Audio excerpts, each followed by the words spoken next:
গোপাল সেবা নিয়েই আমি তোমাদের সঙ্গে শুরু করছি আমার এই নতুন ভিডিওটা।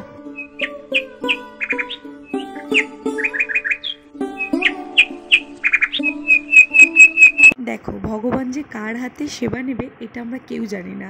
হয়তো ভেবে থাকি যে কালকের আমি ভগবানের সেবা করব, আজকের এই জিনিসগুলো গুছিয়ে রেখে দিই, বাট সিচুয়েশন এমন হয়ে যায় অন্য কারোর হাত থেকে নিয়ে নেয় সেবা। এইটা আমি পুরো মন প্রাণ থেকেই বিশ্বাস করি। এই কারণেই বলছি, আমার বাপের বাড়ি দুবার ঘোরা হয়ে গেল। এই যে গোপালবাবুর রূপোর একটা পায়ের মল আমার জামাইবাবুর গোপুকে গিফট করেছিল, তো এইটা গিফট করেছে প্রায় 2-3 মাস হয়ে গেল। মা পড়াবে করে পড়ানোই হচ্ছে না। ফাইনালি আমি এইবারে যে বাপের বাড়ি ঘুরতে এলাম, মাকে বললাম যে মা দাও আমি পড়িয়ে দিই। আমার প্রথম স্টার্টিং কথাটা মা আবার ডবল করে রিপিট করলো। মা বলল যে দেখ, ভগবান হয়তো তোর হাতেই এই মলটা পড়বে বলে আমার হাতে পড়ছিল না। আমি কিন্তু পড়ানোর অনেক সুযোগ ছিল, মানে হচ্ছিল না পড়া, দেখ আজকে তোর হাতে পড়লো। তো আমি সেই কারণেই বললাম, আমি মন প্রাণ থেকে খুব বিশ্বাস করি ভগবান যেটা চাইবে সেটাই হবে। তো দেখো, আর মলটা এতটাই কিউট, সেই ছোট ছোট বাচ্চার যেই মলগুলো হয় ঠিক সেই মল। আর আমি ভেবেছি পায়ে পড়ালে দেখা যাবে না, যেহেতু জামাটা যথেষ্ট ঘের টাইপের আছে, ঘিরে যাবে, দেখাই যাবে না, আমি বরঞ্চ হাতে পরে দিই, বেশ ভালো লাগবে। তো হাতে পরিয়ে দিয়েছি। কি বলবো তোমাদেরকে, আমার গোপুবাবুকে এত সুন্দর লাগছিল, জাস্ট চোখ ফিরানো যাচ্ছে না। তোমরাও কমেন্ট করে জানিও আমার গোপুবাবুকে কেমন লাগছে।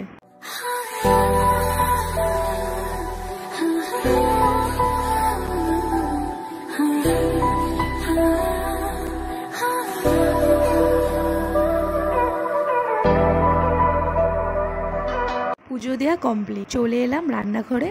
বাড়ির সবার জন্য সকালবেলা টিফিন বানিয়ে নেব, ডালিয়া বানিয়ে নেব। আমার যে কি অসম্ভব ভালো লাগে, জাস্ট বিশ্বাস করতে পারবে না। আমার খুবই পছন্দের একটা খাবার। ডালিয়া করার জন্য এখানে আমি তেল গরম বসিয়ে দিয়েছি, এখানে ডালিয়াটাও ভিজিয়ে দিয়েছি। তো চলো তোমাদের সাথে একটু ছোট্ট করে আমার ডালিয়ার রেসিপিটা একটু শেয়ার করি। তেল গরম হয়ে যাওয়ার পরে আমি জিরে আর তেজপাতা দিয়ে দিচ্ছি। তারপরে এখানে অনেক রকমের সবজি ছিল, প্রায় অনেক রকমের আলু ছিল, গাজর ছিল, মটরশুঁটি, শিম, মিষ্টি আলু দিয়ে ভালো করে চলো সবজিগুলো এখন ভেজে নেওয়া যাক। তেলের মধ্যে তো তুলেই ফেললাম।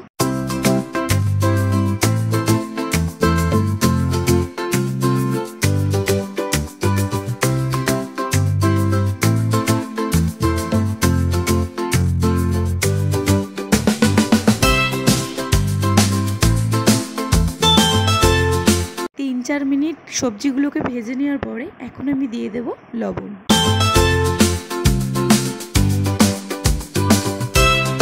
লবণ দেওয়ার সাথে সাথে দিয়ে দেব হলুদ। তারপর ভালো করে সব সবজিগুলো নাড়াচাড়া করে নেব, যাতে প্রত্যেকটা সবজির গায়ে ভালো করে নুন মশলা যেন ঢোকে।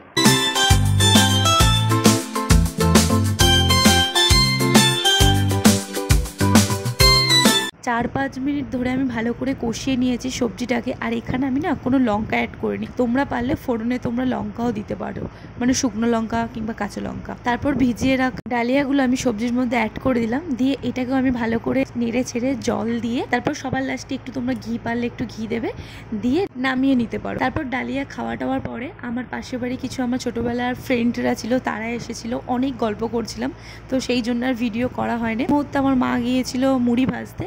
এই যে দেখো, ঘরোয়া চালের মুড়ি ভাজা, উফ কি ভালো লাগে খেতে। তো মা কল থেকে মুড়ি ভেজে নিয়ে এসছে।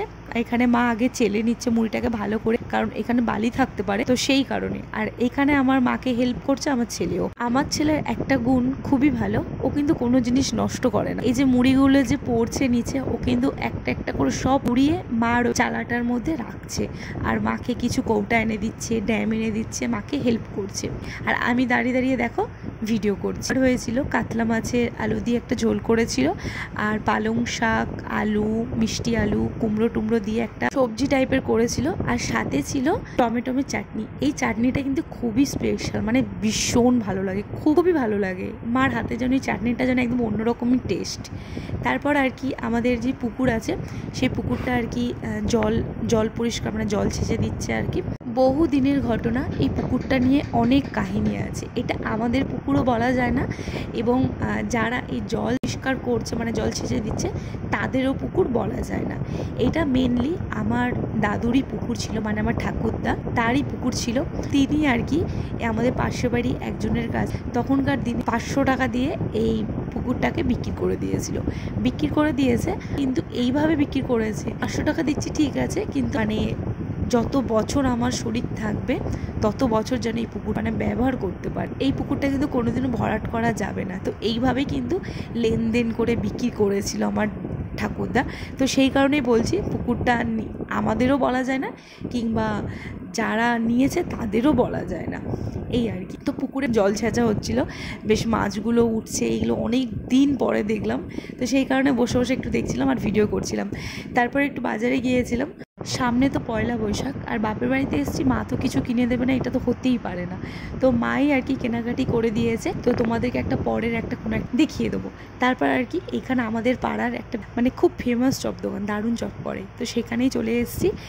জেঠুর দোকানে চপ নিয়েছি। তারপর এখানে অনেক রকমের সব কিছু আইটেম থাকে, ডিমের চপ বলতে টমেটোমের চপ বলতে সব কিছু আইটেম থাকে, যেটাই চাইবে। তো আমি ডিমের চপ নিয়েছি, আর এমনি চপ আর বেগুন নিয়েছি। তারপর বাজার থেকে আসার সময় আমার দিদির ছেলে এখানে একটু পিৎজা কিনেছে আর চিকেন প্যাটিস কিনেছে দুটো। তো চলো, আমার ভিডিওটা আর বড় করব না, এখানেই আমি শেষ করছি। খুবই ছোট ছোট ব্লগ করে তোমাদের সাথে প্রেজেন্ট করছি।